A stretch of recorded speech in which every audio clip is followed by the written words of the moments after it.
Bueno, antes de pasar a la presentación, presentaremos al autor. Él es Howard Zinn. Nació en 1922, murió en el 2010. Es un intelectual estadounidense con mucho repertorio, mucha trayectoria. Es un referente de los derechos civiles y los movimientos antibélicos de los Estados Unidos.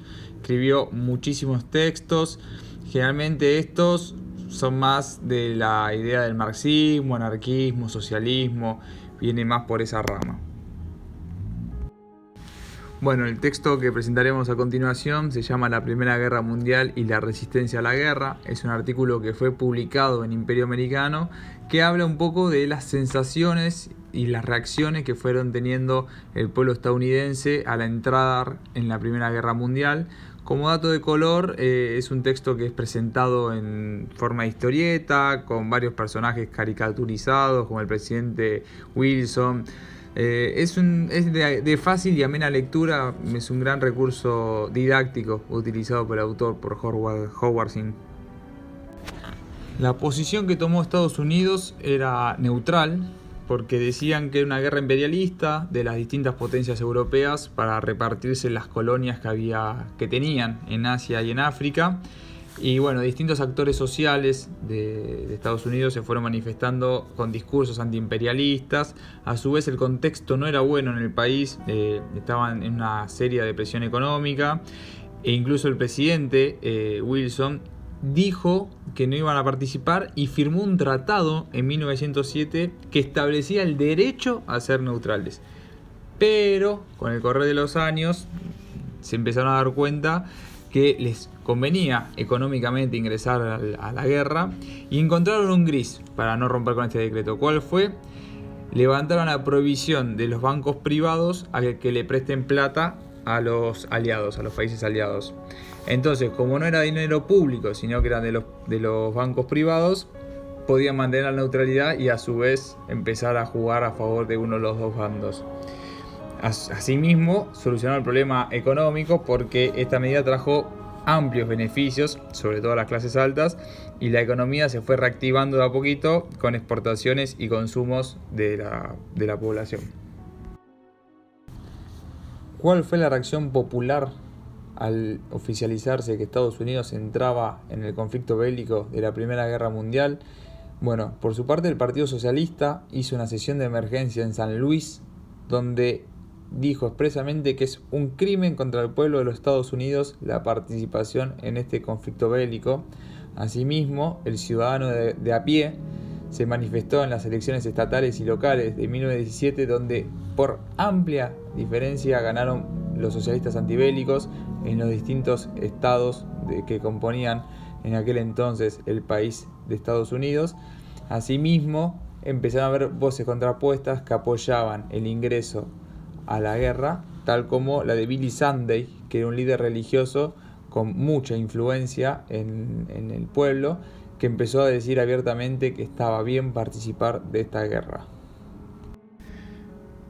El gobierno llamó al alistamiento voluntario, pero fue un rotundo fracaso, ya que muy pocas personas se alistaron al ejército. Es así como dictaron el acta de reclutamiento, donde obligaba a todos los hombres mayores de edad a participar del conflicto bélico y de la armada.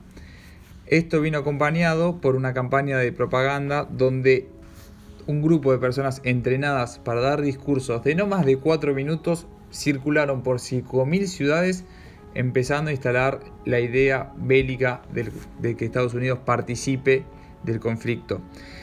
Usaban frases como oponerse a la guerra es traición, o el expresidente Roosevelt ha llegado a decir los que se oponen a la guerra son asexuados.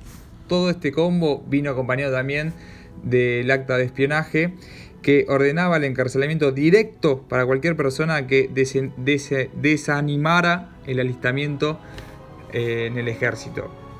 Este grupo de personas que participaban hasta han llegado a abrir correos privados y revisarle las cartas a la gente para empezar a identificar a los distintos actores sociales que llamaban a que se queden a sus casas a estos hombres y no participaran del ejército.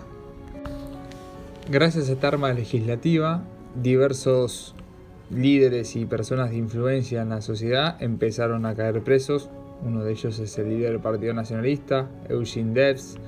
Otros son varios identificados con una agrupación anarcosindicalista llamada UBIS, y también mucho de la ala religiosa se oponían al conflicto bélico.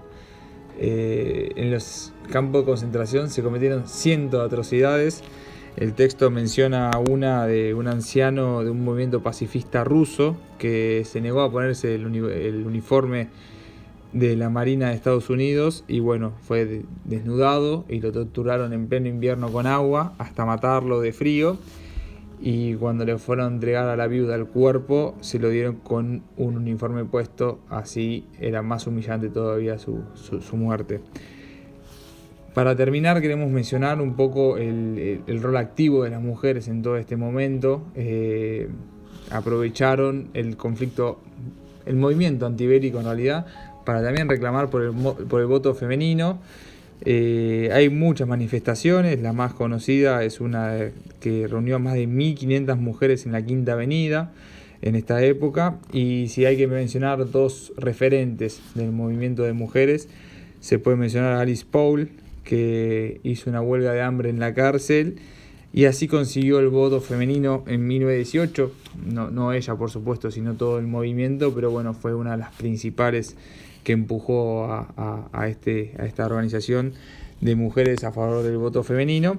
Y por último también a Emma Goldman, que por su lucha constante se convirtió en un referente para los trabajadores inmigrantes de aquel entonces, así que también las mujeres tuvieron su partecita de historia en todo este momento.